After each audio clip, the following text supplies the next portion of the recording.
infinity and richness and bewilderment and selflessness, I said that there are instinctive desire that results into moods, which results into habits, results into ethics, results into deeds, brings us to quality, and once quality goes over the 50%, the spirit of faith, which is the copy of the prophet of God, who we become.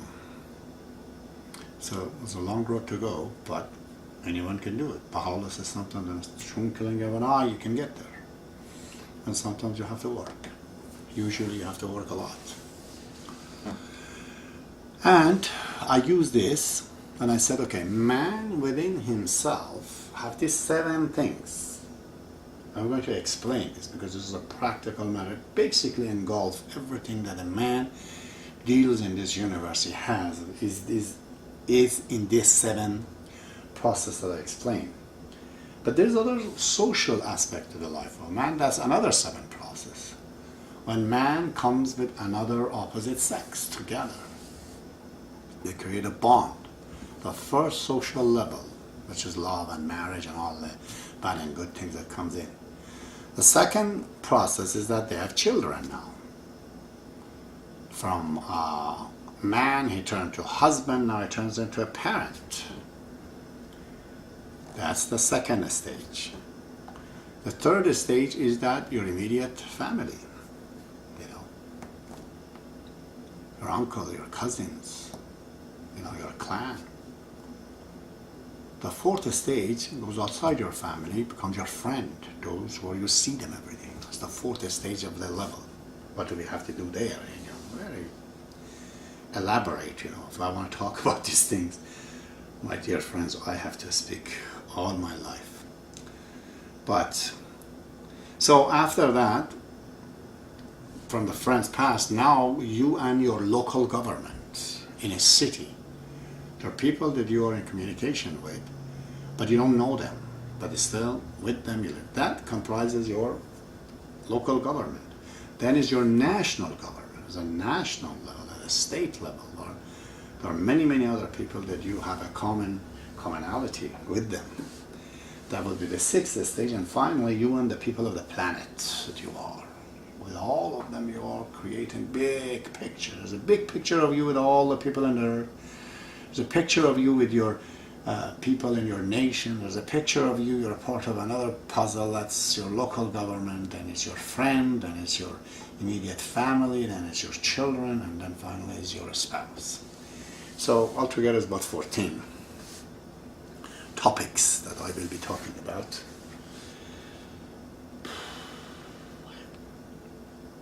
It is amazing that all of these knowledge that if you think I have, it's coming from studying the faith of Baha'u'llah.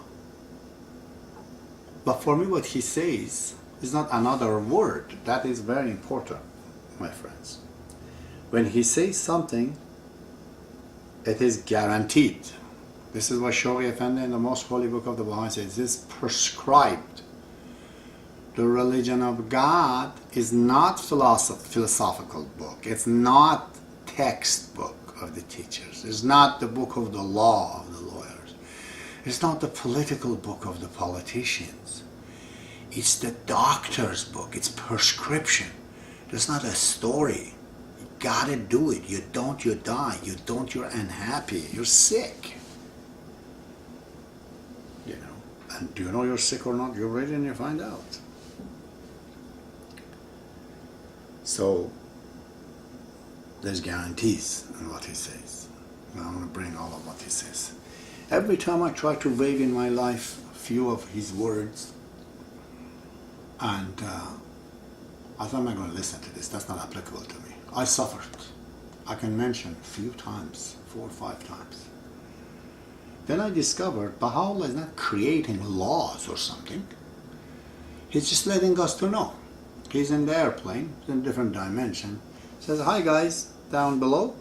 You're going to hit this in the road, you're going to hit that, you're going to hit water, you're going to hit flood, you're going to hit some animals, you're going to be, some people that are sick. He's just letting us to know what's happening. for our own sake. So it's impossible to beat the guy in a helicopter if I'm going on the same road. He always knows what's in front of me. You know, just an example. This is why we can't. It's impossible to go against the faith of Baha'u'llah and be happy. Impossible, my friends. That's all the reason of the problem that we have right now is this. But to understand Baha'u'llah, as he says in the book, to recognize him, not to say that, okay, I believe in you, sign a piece of paper, I'm a Baha'i. Baha'u'llah says it means nothing. He's the only prophet, he's the only manifestation of God who has complained more from the behavior of his followers. It is in many, many books. Read the Seven Valleys, he's complaining. You read the Tablet of the Splendors, he's complaining. You read the Gleaning from the writing of Baha'u'llah, translated by Shogh Effendi, he's complaining. His problem actually is not the non-Baha'is, or those who calling themselves Baha'i and attach themselves to him. But they think, okay, I got into the university, then phew, it's guaranteed that I'm going to come out of this university. Baha'u'llah says, no way. No way. By the name Baha'i, or you say that I'm connecting myself to Baha'u'llah, what recognition? Do you recognize Baha'u'llah as who, as what? You have to explain yourself. So Baha'u'llah says that the Baha'is are known by their deeds, not by the words. The words, what they say, is something else. Especially this huge misunderstanding that's out there. So there is a perpetual fight between God and man, in which God wants man to get educated, to become happy. Somehow he gains out of this happiness as if he's a lonesome being that this creature called intelligent, if they become more and more spiritual, then he's able to connect with them. The spiritual doesn't mean not to have money at all. Baha'u'llah says a Baha'is chair can be made out of gold. It's the question of the priorities. This universe is based, I already told you that, as Abdul Baha says, based on an order of priorities. If you say that, okay, I want to marry this woman because she's wealthy, rich, and not looking as if she's beautiful, not looking as if you love her, but you give the priority to her money, you will suffer. In 6 months, it'll be total hell. But if you say, no, I want to marry this woman because I love her, but love is not enough, I want her also to be beautiful, good body and all that, but that's not enough. I want also her to be rich.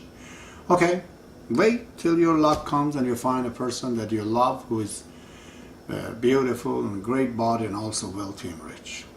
But the priority has to be given to the love first. We want to stay with this person. So these are the issues. The priorities are very important. If the priorities are not set, and you, instead of saying ABCs, you say ADCS, you'll never write a sentence in your life. Never.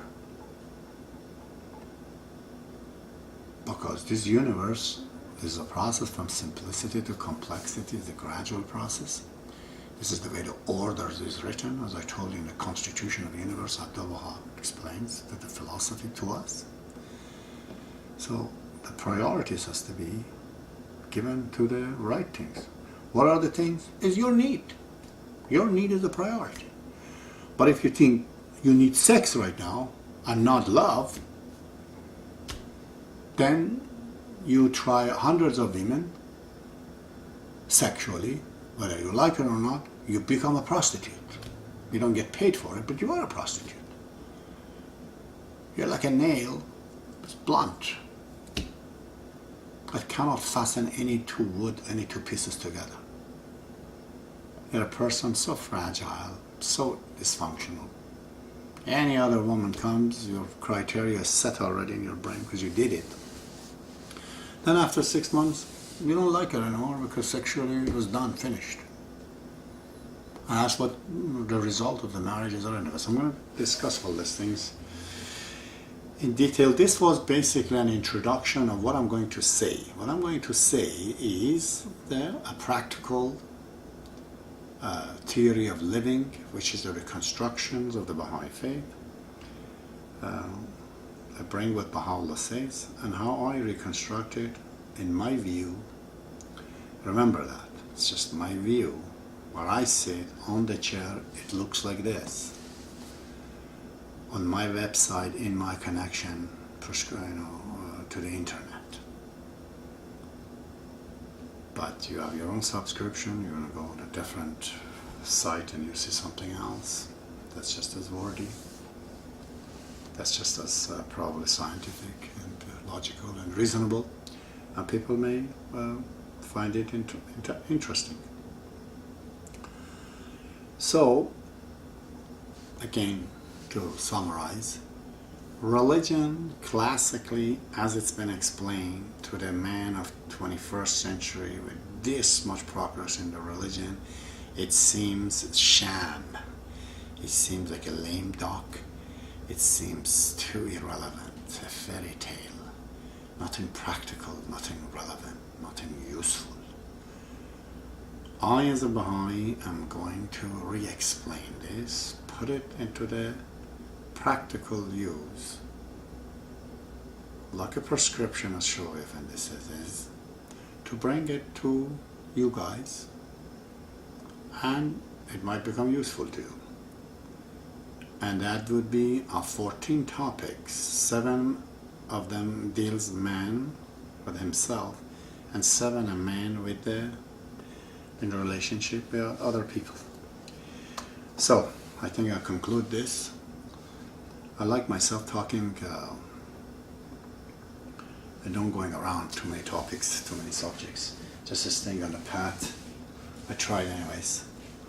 Just hit the button and go while we're talking, because there's a lot of stuff people are saying. It may not solve the problem. All right, I guess. What is today's date? I thought to say it. I'm going to use my glass. Today's 27th of November, Saturday, at 11:38. That I'm finishing this topic. So this is it. In the course of life, I lost the sight to gain insight. See you for the next time. May God be with you.